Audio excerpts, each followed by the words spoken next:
I hope you enjoyed looking at these key actions and interacting with them and figuring out which ones are feasible, thinking, challenging yourselves to think along the lines of feasibility and impact, because, to have an impact, it needs to be feasible.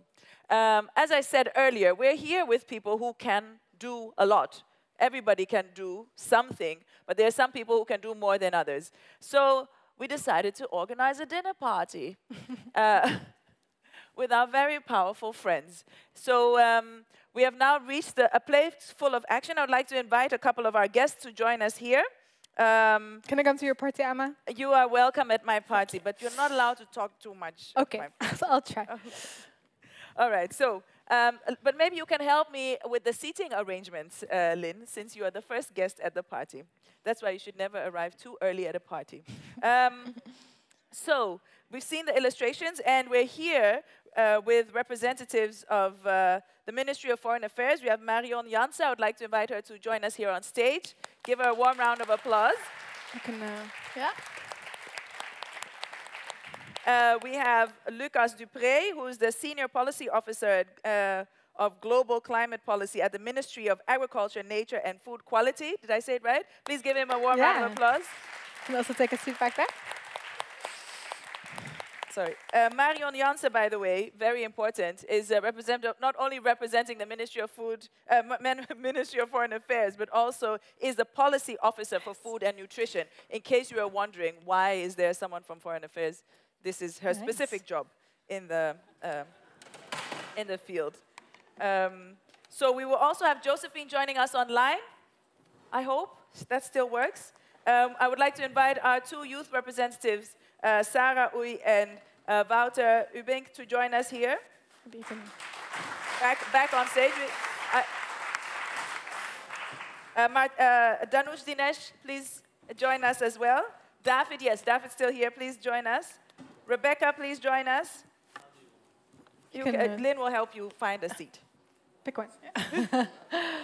And, of course, Han de Groot, the Interim Director of Netherlands Food Partnership, will also be joining us at our dinner party.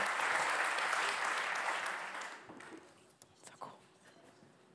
So we have, this was our plate full of actions. Our actions are on the table. Everyone is being confronted with the key actions, what we think needs to happen.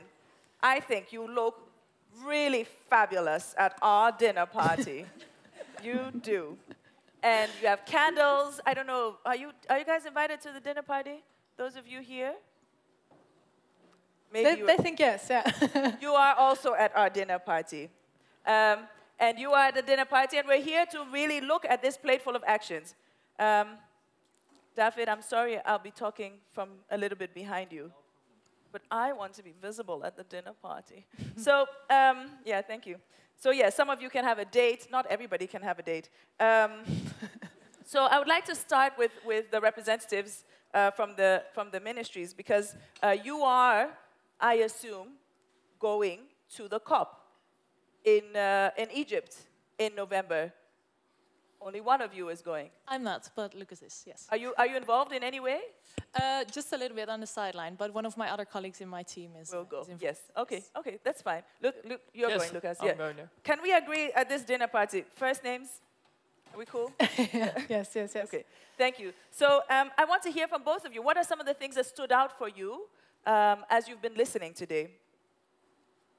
Yeah, I can start. I think it was very inspiring. I wrote, I think, 6 pages full of things that I heard today, so it was very a lot. I just tried to summarize it a little bit.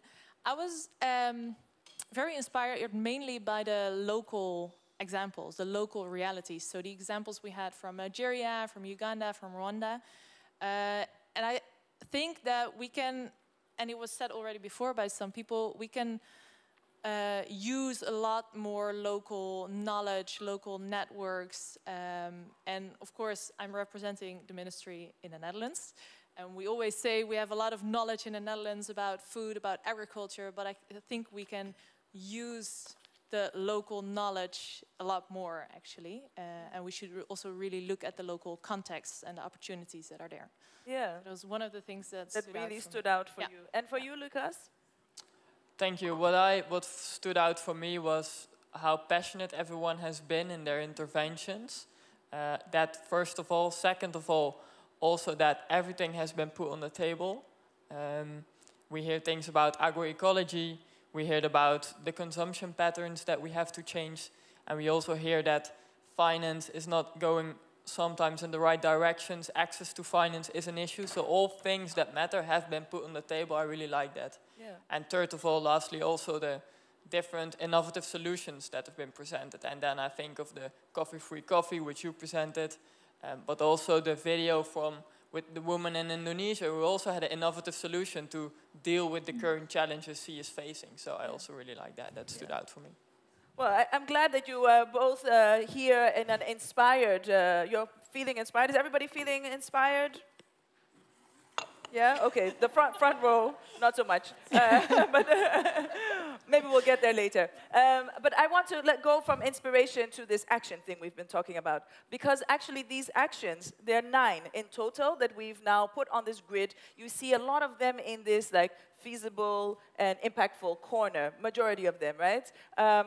This is an assignment to you, because that's your job. You're civil servants. You serve us, not us. We are the powerful ones. So what do you think of this assignment? Is it, do you have a reflection? Is it new to you? Is it feasible? Is it impactful? In the field that you find yourselves, what do you think of your assignment? I think it's mainly not so new. Like Lucas said, everything has been put on the table. A lot of things are, I think, things we have been looking at for maybe decades already. Is it feasible? I hope so. Is it challenging? Definitely. Yeah. So yeah, there's also a big task for us representing the Netherlands at both ministries to work on this. So yeah, I see a big task for us.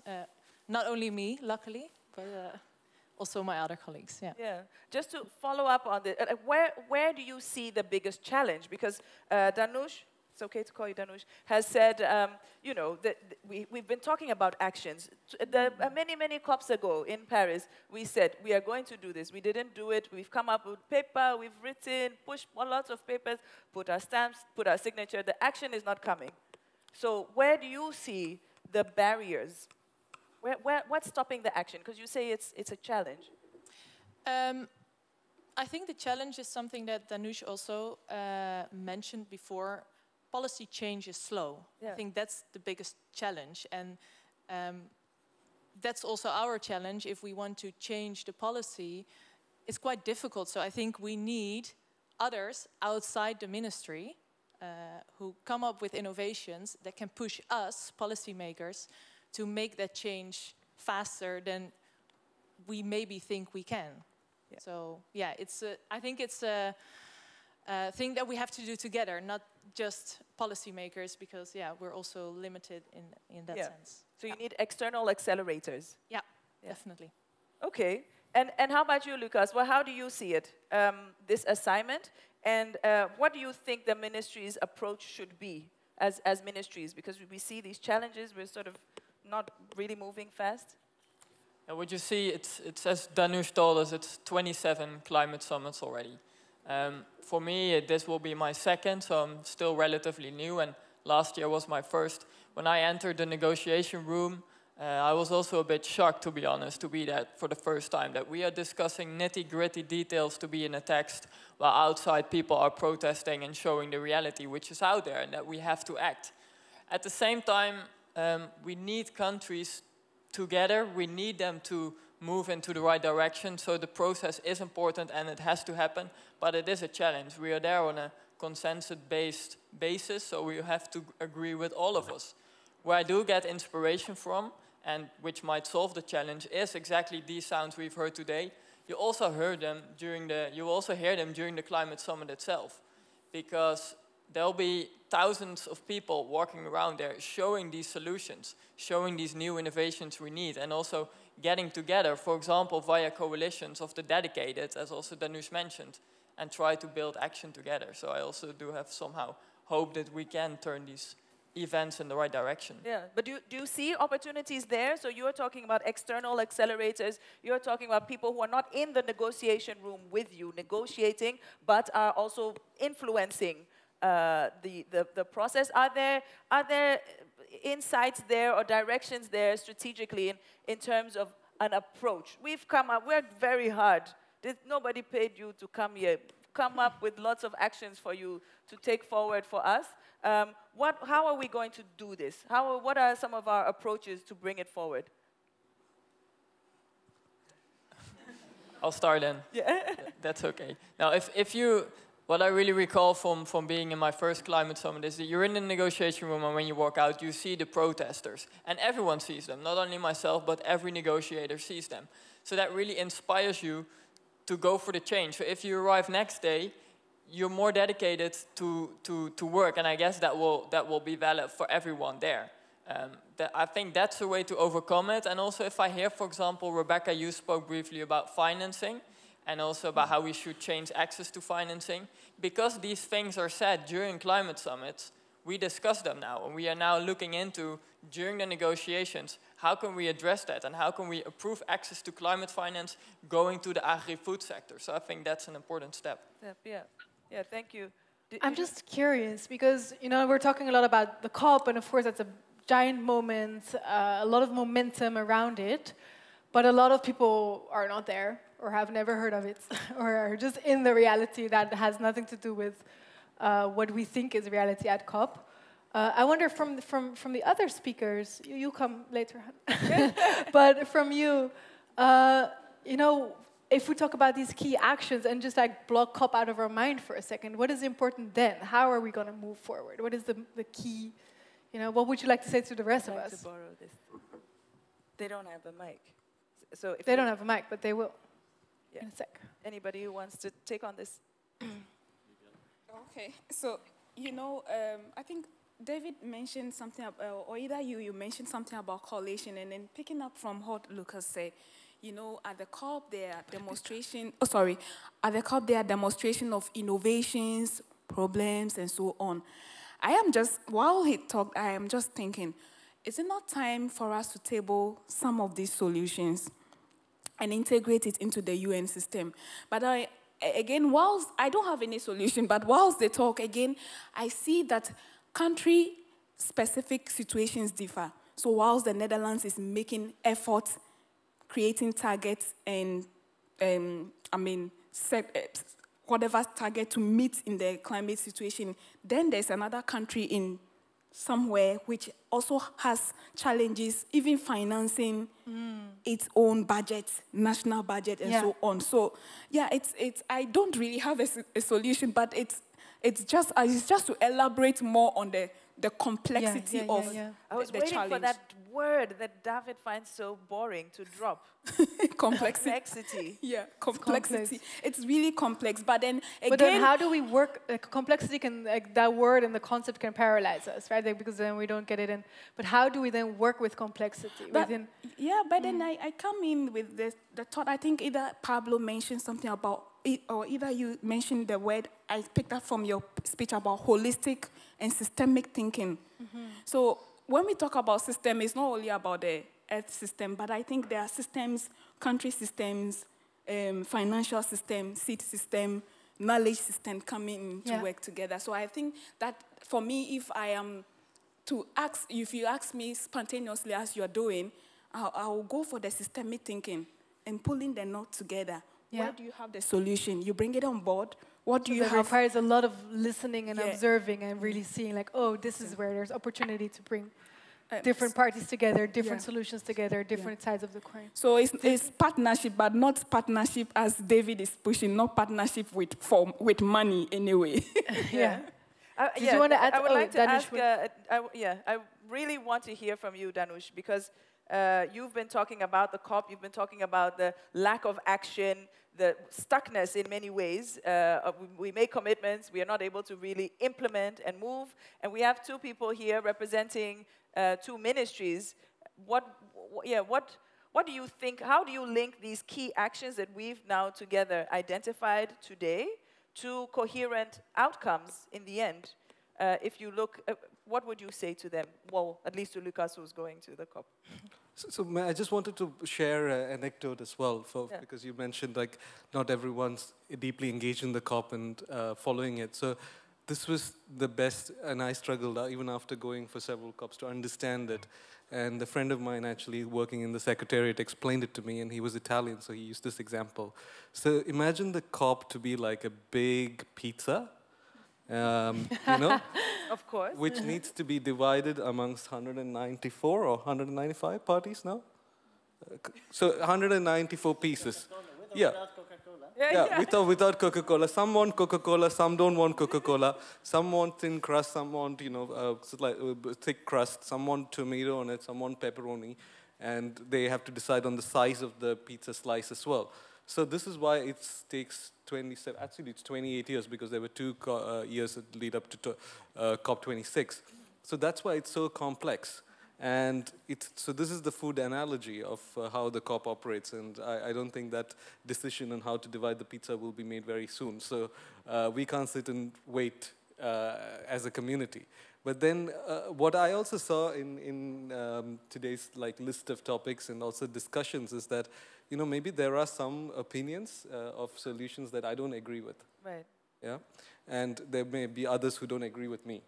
And what I find in the food community is that it's quite fragmented, because food is not just what we eat. It's culture, it's ideology, it's politics, it's everything together on your plate. Mm-hmm. And so we all have diverse opinions. And I often find so as an alternative to policy action, if we want to come together as a non-party stakeholders, we are also so divided that we don't go behind one solution or the other. For me, the main thing is but then that's okay still, but people often fight amongst different ideologies, amongst different efforts. And I think that fighting takes up so much energy. I saw this in the lead up to the UN Food System Summit, for example. For me, it's about, you know, I may disagree with you, or I may disagree with you, but it's okay, we have different opinions, but we have the same goal. And, you know, we could have different coalitions which take different approaches. And at the end of the day, if we achieve our goals, that's okay. Because if we are waiting for everyone to agree on one thing, it's like that pizza slice. We won't manage to divide it either. We won't manage to decide how it's cooked, what ingredients it has. So I would say we need to be pragmatic and move in different directions towards the same objective. Yeah. Mm-hmm. Okay. Thank you so much for that. I mean, it's obviously easier said than done, and it's so funny that I'm standing behind you and I'm going to drop that word that you find so boring. It's complex. It's complex. But we'll go back to how to embrace this complexity. I want to bring in Josephine now. Thank you so much for still being here with us, Josephine. And you brought in actually the key actions of finance and reform. Right, so economic reform, and listening to everything that you've listened to, and seeing the other members or guests, the guests at our dinner party. How do you reflect on the day, and what would you want us to take along, especially those of us going to the COP? Right, I mean, the COP is not everything, but it's at least a point to move towards. How do you reflect on it in the key actions and the COP? Thank you so much, Alma. To me, I think this is a day and evening well spent, an afternoon, listening in from the different perspectives that are coming in across the globe in terms of the viable solutions that we have. I think we have a lot of options, just like Danish has said. And I want to kind of twist a little bit and bring in another complexity within the whole paradox right now. For those of us that are going into COP, rather than us looking at it like a pizza where we all have to divide and get the small portions and go away and celebrate that I made a contribution, I made a negotiation, and it was able to be articulated, it was endorsed, and then come back and take on business as usual. I think it's high time it stopped. We need to see the action into these negotiations. We can't continue this way. And that is why I'm bringing in the whole analogy of an umbrella. Daniel said it right, and I'm very sorry to repeat this, but I'm looking at it in a different context. When you spread out that umbrella, it's anchored onto one stem with different kind of metals, but supporting it. And that's exactly what we're all doing. Different approaches, different contributions, but at the end of the day, we all want to address the same thing. We want to have viable solutions, lasting solutions, sustainable solutions to address the big paradox of climate change, to address the issue of food systems, and at that, sustainable food systems. So the high time we look at ourselves in terms of complementarity, in terms of what do we bring on the table, and then go back and do this in a very specific context to our own countries, then we shall all win and celebrate. Rather than looking at ourselves in terms of the superpowers and those of us that are knocking onto the doors and we really want to see help, because we are at different levels, but each one of us has got a huge contribution to make. So for the people going into COP, please, let's look at the whole thing at the end of the day. What is it that we want to address? And that is why we're all here. The way we do it doesn't matter, but we need to find a lasting solution to the current issues affecting our food systems and our climate change resilience building. Thank you. Yeah. Thank you. Thank you very much, Josephine. So it's not a pizza, it's an umbrella. The common ground is it's round, indeed. In any case, it's round. And there's a hub and there's a spokes. And we need to find a way to place this tapestry together. And it's indeed complex, but we will have to embrace this complexity. It cannot end there. So we will talk about how to embrace this complexity. I suspect I'll have to throw that question to David. But first, I would like to go to the youth representatives here. Because you've also been here the whole day. You challenged us. Think about what to do less of. And I wonder how you reflect on what has been said here. Did we rise to the challenge? Did we rise to your challenge? Well, first of all, I think a lot of nice things have been said. So, for example, I heard about... Is that a good thing? Yeah, that's nice a good thing. Okay. Yeah. No, so I've heard about sustainable finance. I've heard about market reforms, economic refunds with the redirectment of investments. So I think that's all very good. But I think we're pointing at the COP very specifically, which is a good thing. But as I said earlier today, we haven't been talking much about the biodiversity COP in December.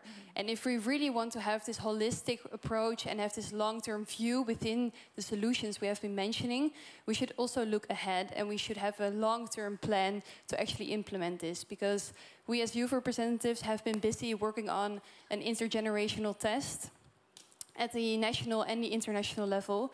And this generational test really takes into account several generations to have a Earth and a future for future generations. So I think we should have this long-term plan as well. So not only talking about COP, which is very important, but do have this long-term perspective within your work, within your policy-making processes. Please do so, because only then future generations do have a future.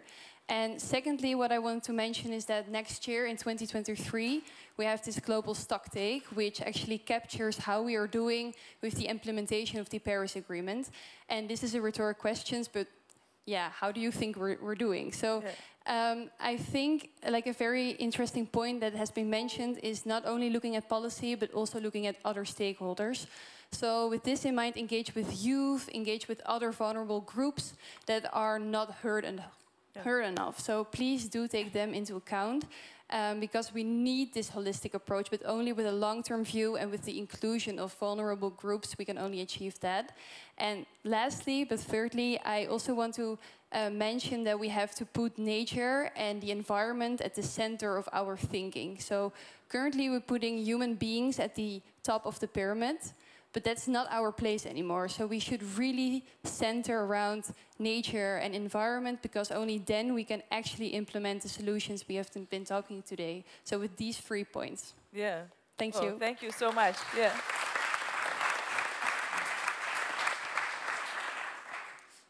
So to come back to the question, if we rise up to the challenge, I think we certainly did. There were many of the key actions actually involved doing something less or changing things, like changing investments from one place to another. And I think that's a very good idea. Also, I was very glad with the outcome of the Mentimeter about which key actions had the most impact. We saw, I think, the one about diversity, diverse crops, and also consumption in the West were the top impact factors. And I can really agree with the audience on that one. I agree with that. Because we talk a lot about the transition in food systems. And I think we should be very clear about what that transition means. Transitioning into what, exactly? And I think there are two important key elements in that transition. One is indeed the diversity. Having diverse crops, having diverse diets is just a very important thing because it helps with pest reduction, it helps with nutrition, it helps with almost everything. And the other thing is a thing that I missed a bit today, and that is the protein transition. Transitioning from more plant-based diet, transitioning into more plant-based diets, because that's not only good for climate, that is good for biodiversity, and if we do that, if we do it a lot, it just will save a lot of land, it will save a lot of water, and it's just beneficial in a lot of different ways. So I wanted to mention that as well. And to get these changes, so to get more diverse crops, get more plant-based diets, this change is not only about changing the production. We talked a lot about production today, which of course is important, but it's also a change of consumption, which was of course mentioned in one of the key actions. But maybe most importantly, it's a change of culture, which Danush has said. Consumption and production are very direct, concrete parts of that transitioning, but eventually we will have to change culture because getting into more diverse production, getting into more plant-based diets is just a matter of culture as well. So that was my reflection. Thank you very much. I do have a lot of questions to follow up, but I will leave it because there's this thing called time that also exists. I do want to quickly talk to David from behind him. Because David, I think you touched on something that I think is very important in this time. And you touched on a number of things. One is, the tunnel vision and really this interconnectedness. So that is because things are complex. And maybe we should come up with a synonym for complex. But do you have ideas on how to embrace this complexity? But before you answer, I'm going to add another question, which I think is pretty complex. We're sitting here, we're saying it's an umbrella, it's a pizza. We have to do it together. Lynn asked a follow-up question. So what should, I don't remember how you phrased it. In my head, it was phrased as, what should Coca-Cola do then? Or let's not call Coca-Cola specifically out. There are loads of other companies that do things that we call destructive, but that are seen as successful in the economy. What is the role of the private sector when we are now sitting at the table together trying to figure out what the next step is? And I think that touches a little bit on the choices that you've made and you as an entrepreneur.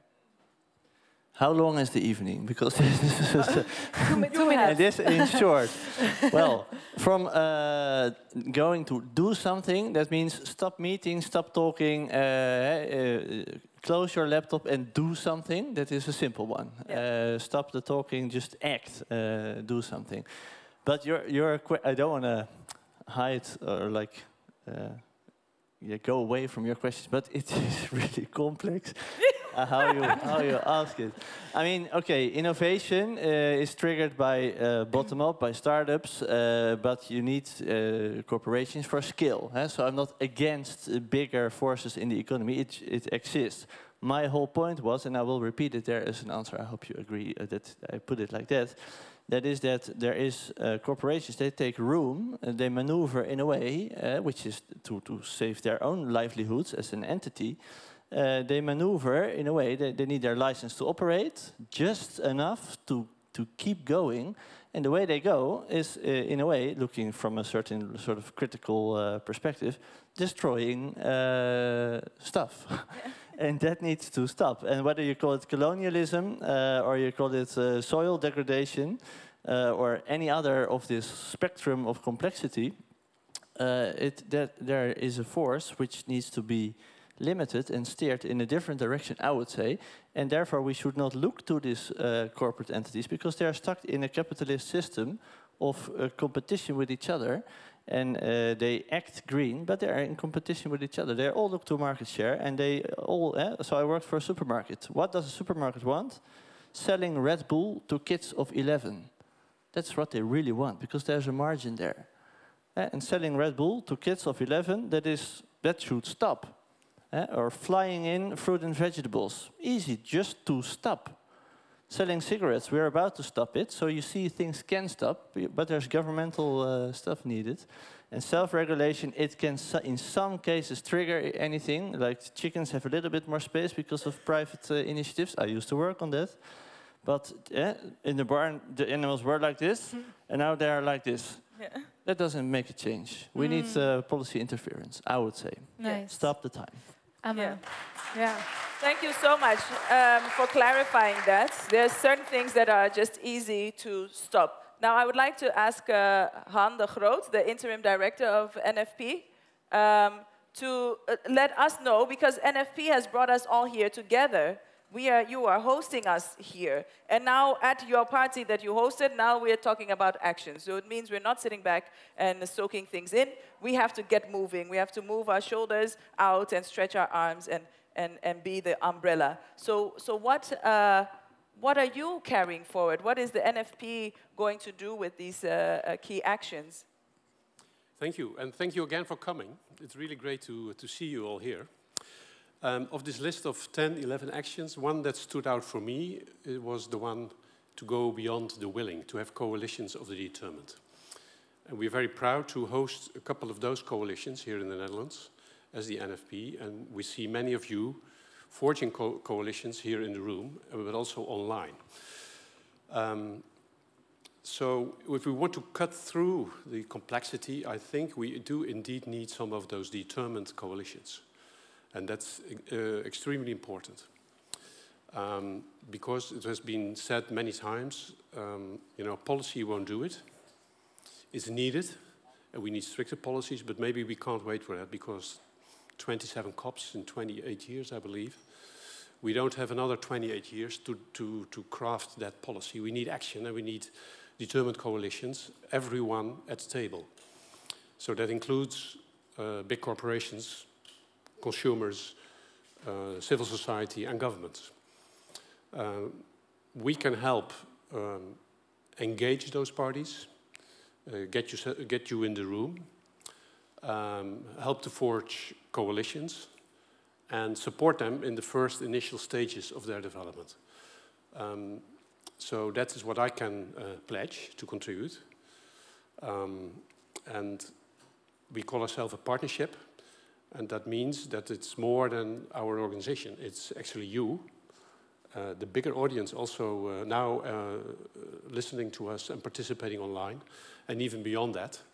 And I was really happy to see so many encouraging initiatives from all over the globe, actually, that show us the way that there are innovative ways to solve this huge problem. So thank you for that, and you can count on us also to be a partner in your solutions. Thank you. Yeah. Great. Thank you very much. All right. And thank you all for joining us at our dinner party. And sorry we didn't have any real dinner. But we are going to close. We will be closing now because we've done a lot of work. And we've zoomed in and we zoomed out, didn't we? And we met a lot of different types of initiatives. And we have been inspired. Maybe some people are more difficult. I'm one of these people. It's not easy to inspire me. But I am inspired. We've charted, really embraced a little bit this problem of why are we not moving or not moving fast enough? We've looked at this. And even just suggesting in between the lines, Rebecca, for example, talked about reading mango trees. If the mango trees are in blossom, it might mean there will be more rain. It means there will be a lot of rain. If we would have this type of knowledge, literacy, perhaps we would be less human-centered, as Sarah said to us. You know, we think we are at the top. We sit at our tables and we hit ourselves on the chest and show that we're powerful. But perhaps if we saw a more holistic system, more of an umbrella than a pizza to share, but an umbrella to all stand under to chart the way as we move forward, perhaps we will be able to do something together, you know, indeed, close the laptop, indeed, simply stop things, indeed, reduce some of the things that we're doing, and become more determined together. I remember still, I think it was the lady sitting there, but I'm not sure, so I shouldn't point at her in case it wasn't her. Somebody said last year, you know, to change a system, it's not like, how am I going to change the system? It is, how are we going to do this? And that's why I think your idea, Danush, of the coalition of the determined resonates so much with the people at the dinner party. I hope that we delivered on our promises, that you are leaving here inspired, and that we do know the types of actions that we can take, be they small or big. They will all contribute because we all play a role. Even Coca-Cola plays a role. And you didn't say they don't play a role. You said they shouldn't be making the rules. Those were my remarks. Lynn, perhaps you would like to add something here? I think a lot has been said, really. I feel between the lines, what we all truly feel now is urgency. It's like we hardly have the patience to sit here and talk about it. It's really time to do things so differently, and it's both a question of less and of more. So less power concentration, less resource concentration, less greenwashing, less ego for ourselves as well, less meat.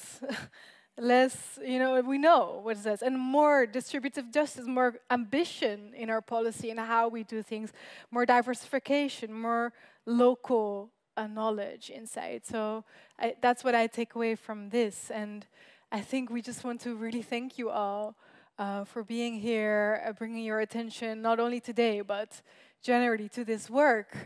Thank you to all the speakers. You're all here. Josephine was here. Thin.